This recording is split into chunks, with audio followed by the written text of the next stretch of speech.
Assalamualaikum warahmatullahi wabarakatuh. Salam sehat, salam sejahtera, salam bahagia untuk kita semua.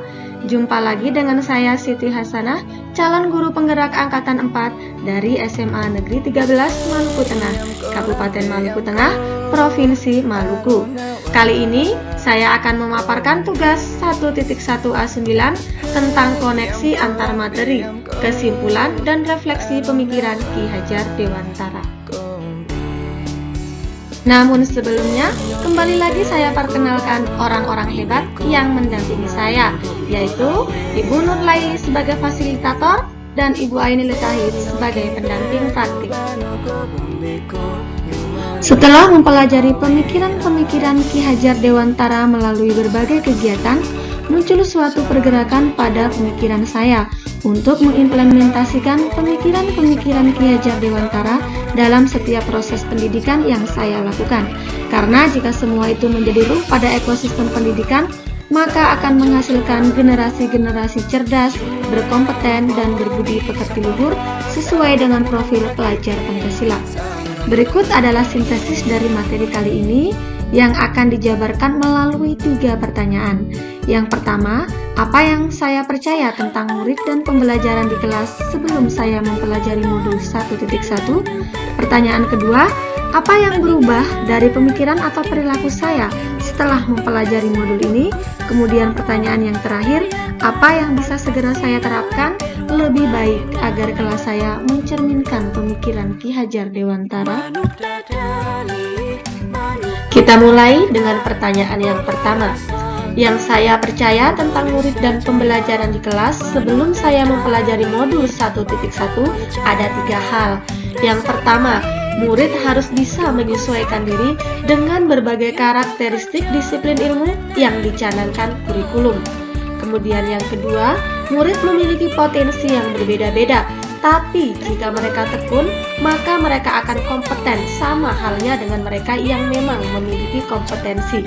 Yang ketiga, semua KD pada materi ajar harus selesai pada setiap akhir semester, sehingga guru mengajak murid untuk terus belajar mengejar materi tanpa terlalu memperhatikan sisi afektif murid.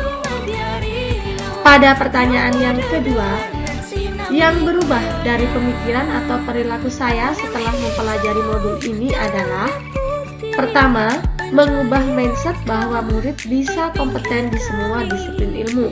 Yang kedua, lebih memerdekakan murid dalam proses pembelajaran. Yang ketiga, tidak fokus hanya pada penilaian kognitif murid.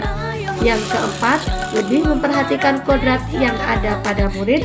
Dan yang terakhir, lebih menjiwai peran sebagai pendidik atau guru. Pertanyaan ketiga, yang bisa segera saya terapkan lebih baik agar kelas saya mencerminkan pemikiran Ki Hajar Dewantara ada beberapa hal. Yang pertama, membuat kesepakatan kelas bersama murid sebagai wujud merdeka belajar. Yang kedua, sebagai pendidik saya harus bisa berperan sebagai pamong bagi murid dalam menuntun segala kodrat yang ada pada murid. Yang ketiga, menanamkan belajar budaya bersama murid sebagai wujud menghargai nilai budaya.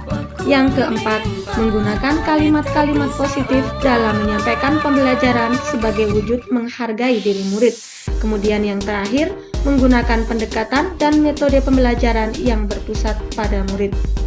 Bapak Ibu guru hebat semuanya, ketiga pertanyaan beserta jawaban-jawaban yang telah saya paparkan merupakan sintesis dari pemikiran-pemikiran filosofi Ki Hajar Dewantara yang telah saya pelajari sebelumnya.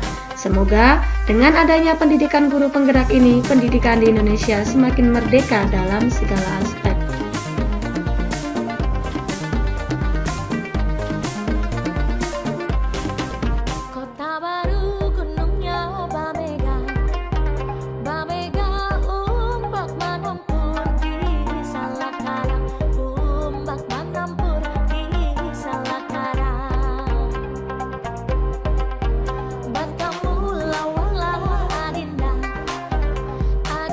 Demikianlah pemaparan tugas kali ini.